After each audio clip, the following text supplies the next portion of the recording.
All right. So most of the problems that we've done so far have been the kind where they say, here is a certain amount of a reactant, whether it's grams or moles of a reactant, and we want to know how many grams or moles of a product we have, right? So, for example, if I say I have some A here and I have some B and I'm reacting to form C and D, right? And I want to know if I put in 5 grams of A, how much C am I going to get? Okay? Or if I put in 2 grams of B, how much D am I going to get? Or how much C am I going to get, right? Or if I put in 2 grams of B, how much A do I need, right? However, oftentimes in chemical reactions, you have an amount of 2 different reactants, not just one. Because in all of those scenarios before, like if I said, I have 5 grams of A, how much C am I going to get? Well, clearly they're assuming that you have some B, because you're not going to get any C if you don't have B, right? You have to have what we call excess, enough so that all that 5 grams will react. If you don't have enough B to react, if you have no B, you can't get C. If you only have a small amount of B, well, you'll get some C, but your A will be extra left over, and your B will be consumed. This is called a limiting reagent. So, for example, when I have some A but not enough B, I say B would be my limiting reagent. Okay? And we can use the stoichiometry of the equation again to help us identify which one will be the limiting reagent. All right? This equation, again, says that 1 mole of nitrogen gas goes in, 3 moles of hydrogen gas are consumed, and 2 moles of ammonia are produced. And so we can make all sorts of stoichiometric statements with this information.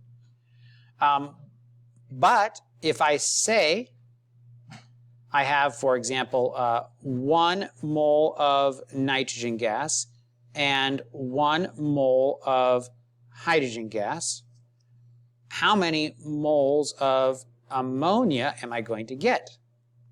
Now we see that we're going to run out of one of these. Can you tell which one we're going to run out of? You're not going to have enough hydrogen. That's right, you're going to run out of hydrogen because we have the equation right in front of us there, and we can see that if you want to react 1 mole of nitrogen, you actually need how many moles of hydrogen? 3 moles of hydrogen. That's right. So, we know that we're not going to get the same amount. We're not going to get 2 moles of ammonia, are we? We need 3 moles of hydrogen to get 2 moles of ammonia. So, we can answer this question. All we have to do, though, is we have to answer it using both of these quantities separately and then find out which one actually gives us the least amount. So, if I want to do a practice problem here,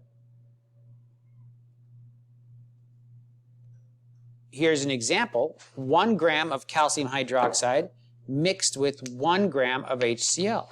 And that's generally a way that you can tell that we have a limiting reagent problem. When they tell us amounts of not just 1 reactant, they tell us amounts of 2 reactants. So we want to know how much water we're going to get, and we call this the theoretical yield because it's theoretically what's possible to get up from your reaction. So we want to know what the theoretical yield of water is. We want to know grams of water from, and now we have to do this twice because we've recognized that it's a limiting reagent problem. From, first, we can do our grams of our calcium hydroxide.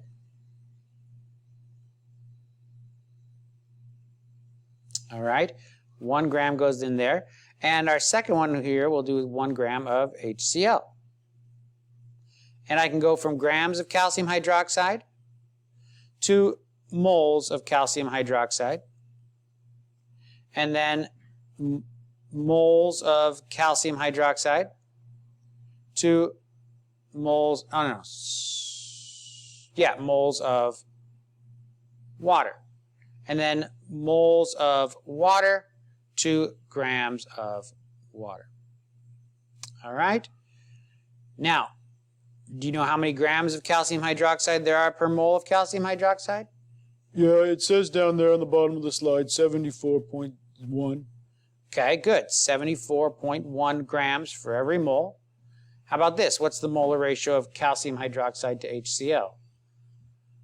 Do we get that from the equation? That's right. 2 H2Os to 1 mole. Do you see that? Our 2 here for every 1 mole there. Yeah. Okay, good. Now how about grams of water to moles of water? 18. 18 grams per mole. Good. So 1 divided by 74.1 times 2 times 18 will be our grams of water. So let's do that really quick. Divided by 74.1 times 2. You guys work at home as well as I'm doing it. Got to get your practice on your calculator. Did you get 0.486? Grams of water, 0.486. Good. Now, why don't you try this one? Why don't you try going from grams of HCl to grams of water? All right. Push pause if you haven't finished, and I'll give you a second. Okay, here we go. So I'm going to go from grams of HCl to moles of HCl. And then moles of HCl to moles of water. And then I can go from moles of water to grams of water. 18 grams per mole. What's the molar mass of HCl? 36.5. 36.5 for every mole. What's the molar ratio, water to HCl? 2 to 2 or 1 to 1. Very good. 2 to 2 or 1 to 1. Excellent. So, you guys do it at home too. We got 18 divided by 36.5. All right. So, I got the mass of water twice. Well, which one is going to be the theoretical yield? Which one is actually possible? You said the smaller one, right? That's right. This one is the one that's going to be possible. While this one, we're not going to be able to get that much. You could get that much if you had 1 gram of HCl in excess of the other, but we don't. We only have 1 gram. So if I have 1 gram of this, that's how much I'm going to get. Okay, so that also tells us what about calcium hydroxide? It's the limiting reagent. That's right. It's the limiting reagent, and I'm going to get my 0.486 grams of water. Good. Here's another one. You guys at home, take your chance and try to solve this problem. See if you can get it. If you can get it, then you're on your way. All right.